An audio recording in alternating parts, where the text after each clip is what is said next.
आप कभी इस्लाम की हिस्ट्री पढ़ो, पूरी दुनिया में अंधेरा था, पूरी दुनिया में। हिंदुस्तान, सती प्रथा। क्या इस्लाम ऐसे समय में आया जब भारत में औरतों की स्थिति एकदम खराब थी? इस्लाम का उदय और भारत में विस्तार, इतिहास की पूरी सच्चाई। ये कहानी है इस्लाम के जन्म की और फिर भारत तक आने की, जहाँ पहले ही एक महान सनातन परंपरा मौजूद थी। लेकिन सवाल उठता है, क्या इस्लाम केवल अरब का धर्म था? पाकिस्तान कैसे बना इस्लाम के नाम पर? और क्या इस्लाम आने से पहले भारत अंधकार में था? तो हम आज जानेंगे पूरे ऐतिहासिक प्रमाणों के साथ। इस्लाम का जन्म होता है 610 ईस्वी में अरब के मक्का शहर में, जब पैगंबर मोहम्मद साहब को अल्लाह का संदेश मिलता है। वो संदेश था, एक ईश्वर की उपासना करो, अन्याय और अज्ञान से मुक्ति पाओ। लेकिन अरब समाज उस समय में मूर्ति पूजा करता था, कबीलाई झगड़ों में बटा था, स्त्रियों की स्थिति अत्यंत खराब थी। पॉइंट को नोट करें, अरब में औरतों की स्थिति खराब थी। अगर आप इसमें भी एक वीडियो चाहते हैं तो कमेंट करके जरूर बताएं। मोहम्मद साहब ने कुरान के जरिए नैतिकता, एकेश्वरवाद और भाईचारे का संदेश दिया। यहीं से शुरू हुआ इस्लाम, और इस्लाम ने महिलाओं को सहारा दिया। मोहम्मद साहब के निधन के बाद इस्लाम तेजी से फैला, पहले मदीना, फिर दमिश्क, बगदाद, मिस्र, ईरान, अफगानिस्तान तक। लेकिन सिर्फ ज्ञान से नहीं, तलवार से, ज्यादातर तलवार से।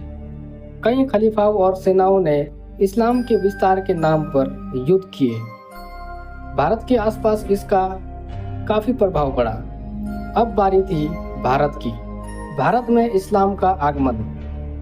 भारत में इस्लाम का पहला सैन्य आक्रमण 712 ईस्वी में सिंध पर हुआ। आक्रमणकारी था मोहम्मद बिन कासिम, जो बगदाद के उमय्यद खलीफा के अधीन था। उसने राजा दाहिर को हराकर सिंध पर कब्जा किया, पर भारत की गहराई को छू नहीं सका। इसके बाद आए गजनवी 1000 ईस्वी में, जिसने सबसे पहले सोमनाथ पर हमला किया। गौरी, खिलजी, तुगलक, मुगल, इन सब ने इस्लाम के साथ सत्ता और लूट का खेल खेला। क्या उस समय भारत अंधकार में था? कई बार यह कहा गया है कि इस्लाम ने भारत को सभ्यता सिखाई, पर यह पूरी तरह झूठ है, पूरी तरह से। जब इस्लाम आया, भारत में नालंदा, तक्षशिला, आयुर्वेद, योग, खगोल विद्या चरम पर थी। स्त्रियां वैदिक काल में ऋषिका थी। लोक मुद्रा, घोषा, अपाला, गणित, सर्जरी, दर्शन भारत पहले ही दुनिया को दे चुका था। इस्लाम ज्ञान के रूप में नहीं, बल्कि राजनीति सत्ता के रूप में भारत में फैला। इस्लाम के लोग खासकर ये भ्रम फैलाते हैं कि उस समय भारत की स्त्री सती प्रथा से ग्रस्त थी। सती प्रथा का इतिहास क्या है, आइए जानते हैं। सती प्रथा की उत्पत्ति। ऋग्वेद या उपनिषदों में सती का कोई भी उल्लेख नहीं मिलता। यह प्रथा बाद में गुप्त काल यानी 4th से 6th सेंचुरी मध्यकालीन भारत में दिखाई देती है। मुख्य रूप से राजपूत समाज, विशेषकर राजस्थान और उत्तर भारत में यह सामाजिक रिवाज था। सती पूरे भारत में नहीं थी, कुछ क्षेत्रों में, खासकर जातियों में सीमित थी। यह ब्राह्मणों या आम जनों में नहीं थी, बल्कि ज्यादातर क्षत्रियों यानी राजपूत वर्ग की महिलाओं में देखी जाती थी। सती प्रथा एक सामाजिक बुराई तो थी, लेकिन यह पूरे समाज में फैली हुई नहीं थी।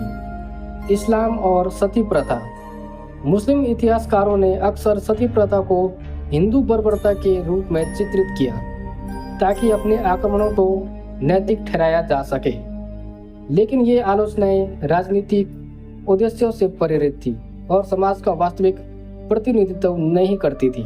सनातन धर्म के शास्त्र में सती को अनिवार्य नहीं बताया गया है। यह एक सामाजिक परंपरा थी, धार्मिक आदेश नहीं था। अब बड़ा सवाल, भारत में जो मुसलमान बने, क्या वे अरब से आए थे? भारत के 90% मुसलमान हिंदू मूल के लोग हैं, जिन्होंने या तो दबाव में या लालच में या श्रद्धा से इस्लाम अपनाया। उनकी भाषाएं, पहनावे, रंग रूप सब भारतीय है, सिर्फ धर्म बदला है। अब जानते हैं पाकिस्तान कैसे बना। अगर इस्लाम अरबों का है तो पाकिस्तान कैसे बना भारत में? 1940 में जिन्ना ने कहा, हिंदू और मुसलमान दो राष्ट्र है। मुस्लिम लीग ने मांग रखी एक अलग इस्लामी राष्ट्र। 1947 में भारत का बंटवारा हुआ, पाकिस्तान बना इस्लाम के नाम पर आज पाकिस्तान में संस्कृत योग वेद को गैर इस्लामी कहकर नकारा जाता है। पर यह सच है, जब इंडस वैली थी तब ना इस्लाम था न अरब संस्कृति। भारत का इतिहास केवल मुगलों से शुरू नहीं होता और ना ही इस्लाम के आने से भारत में ज्ञान आया। भारत पहले से ही विश्व गुरु था।